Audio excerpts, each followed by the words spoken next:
J'ai remarqué que les gens qui n'ont jamais pris le temps de vérifier si la Bible est fiable historiquement sont souvent portés à faire ce genre de déclaration. La Bible a été altérée avec le temps, donc nous ne pouvons pas nous y fier, ou encore la Bible est remplie d'erreurs. Effectivement, si la Bible n'est pas fiable historiquement, ces théories pourraient être envisageables. Nous allons donc évaluer si les textes de la Bible que nous lisons aujourd'hui sont semblables à ceux écrits il y a 2000 ans et si la Bible est fiable et digne de confiance. Tout d'abord, comment les archéologues et les historiens déterminent qu'un livre est fiable historiquement? Le Nouveau Testament et tous les manuscrits du monde antique sont reconstruits dans leur forme originale en comparant les copies qui ont survécu pour déterminer la fiabilité de cette reconstruction. Les historiens se posent alors trois questions. Combien de copies existent? Combien de temps s'est écoulé entre le moment où l'original a été écrit et le moment où la copie la plus ancienne a été réalisée? Et quelle est l'importance des différences entre les copies?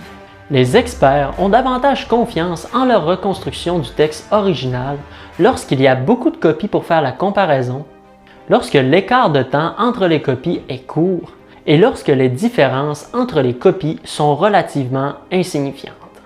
Les historiens sont convaincus qu'ils ont reconstruit les œuvres originales de Platon et Homère avec un haut degré de précision. Nous allons donc comparer ces œuvres avec le Nouveau Testament. Nous avons 219 exemplaires de Platon et 2300 exemplaires d'Homère. Mais quant au Nouveau Testament, nous avons un nombre écrasant de 5700 copies manuscrites dans la langue grecque originale seulement.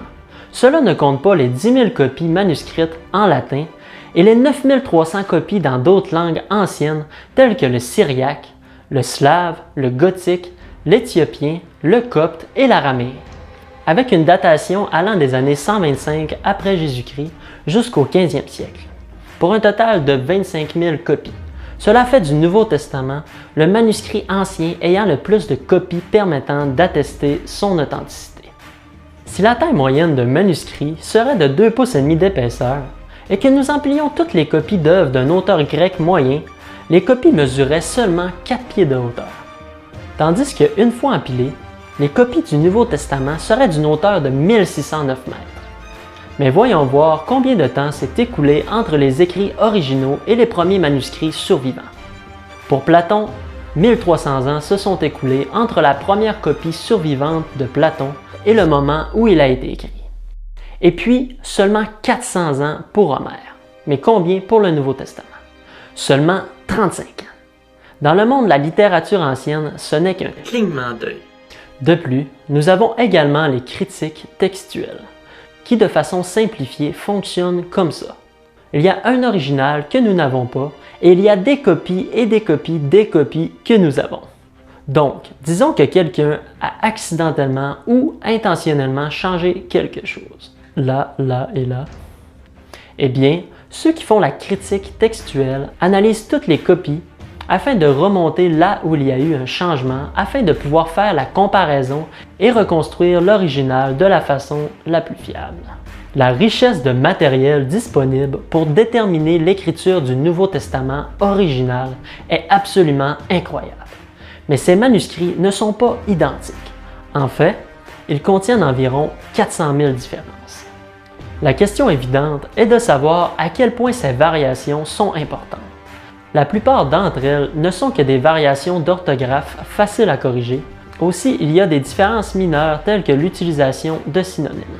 Selon les experts, il y a également des erreurs qui ne faisaient pas partie du texte original, ce qui signifie que moins de 1% de toutes les variantes ont un effet sur le sens du texte original. Mais aucune d'entre elles n'affecte une seule croyance ou enseignement de la foi chrétienne. Nous pouvons conclure que le Nouveau Testament est fiable à 99,5%. De plus, les premiers dirigeants de l'Église ont cité le Nouveau Testament plus d'1 million de fois. Les citations sont tellement vastes et précises que si toutes les autres sources de notre connaissance du texte du Nouveau Testament étaient détruites, elles suffiraient à elles seules à la reconstruction de pratiquement tout l'ensemble du Nouveau Testament. La surabondance de manuscrits anciens et exacts, ainsi que les nombreuses citations de ces manuscrits, se combinent pour rendre la reconstruction du texte grec originale du Nouveau Testament pratiquement parfaite. Il est donc certain que les livres du Nouveau Testament que vous lisez aujourd'hui sont les mêmes que ceux écrits il y a près de 2000 ans. En conclusion, si jamais vous entendez quelqu'un dire que Jésus est un mythe et qu'il n'a jamais existé, vous pouvez lui répondre que si ce qu'il dit est vrai, alors toutes les personnalités historiques importantes telles que Jules César n'ont jamais existé non plus, puisqu'il y a plus de preuves manuscrites de l'existence de Jésus qu'il y en a pour Jules César. Après avoir été scrutée par tous les sceptiques du monde entier, la Bible s'est tout de même retrouvée à être le recueil historique le plus fiable de l'histoire de l'humanité.